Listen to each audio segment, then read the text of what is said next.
তাপমাত্রার পারদ নামতে শুরু করার পরই রাজ্যের বিখ্যাত নদিয়ার মাঝদিয়ায় খেজুর গুড়ের হাট জমে উঠেছে। অন্যবারের তুলনায় গুড়ের বাজার এবার ভালো। এখানকার খেজুর গুড়ের চাহিদা দিন দিন বেড়েই চলেছে। রাজ্যের বিভিন্ন প্রান্ত থেকে ব্যাপারীরা এসে থাকেন এই হাটে। সপ্তাহে দুদিন, বুধবার ও রবিবার ভোর থেকে সকাল 10টা পর্যন্ত চলে বিকি কিনে। মাঝদিয়া, ভীমপুর, আসানগর, কৃষ্ণগঞ্জ, শ্যামনগর, চন্দননগর, কেষ্টপুর, পাপাখালী, জগাটা, মাঝদিয়া, হরিশনগর, বানপুর, গেদে, বিজয়পুর সহ আশপাশ এলাকার কয়েক হাজার চাষিরা শিউলিরা হরিভর্তি গুড় বিক্রি করতে আসেন এখানে। এবারে বাজার ভালোই যাচ্ছে এবং বাড়তি পয়সার মুখ দেখছেন বলে বিক্রেতারা জানাচ্ছেন। আমরা সবাই, আমার বাবা কাটতো, আমরা কাটি, এখন আমার ছেলে কাটছে। আর হচ্ছে গুড়ে যা পয়সা হলো তাতে আমাদের চলে যাচ্ছে। আর এবার গুড়ের বাজারও ভালো, খুব একটা খারাপ না। আচ্ছা, বেচাকেনা ভালোই হচ্ছে।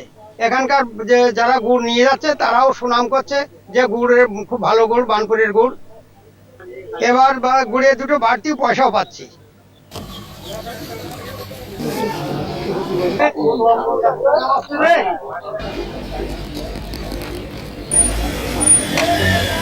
আমরা বাইরের থেকে আসি, এখানে এসে ঘর ভাড়া করে থেকে সকালে হাট করি।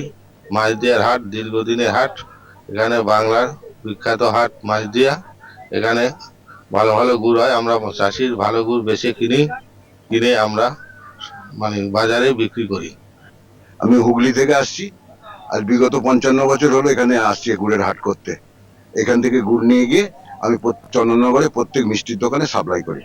আমরা মাঝদিয়া আগের দিন আসি, রাত্রিবেলা থাকি। মাঝদিয়া হাটে চাষিদের গুড় কেনা হয়, কিনে চন্দননগর, শেওড়াফুলি, কলকাতা সব জায়গায় গুড় পাঠানো হয়।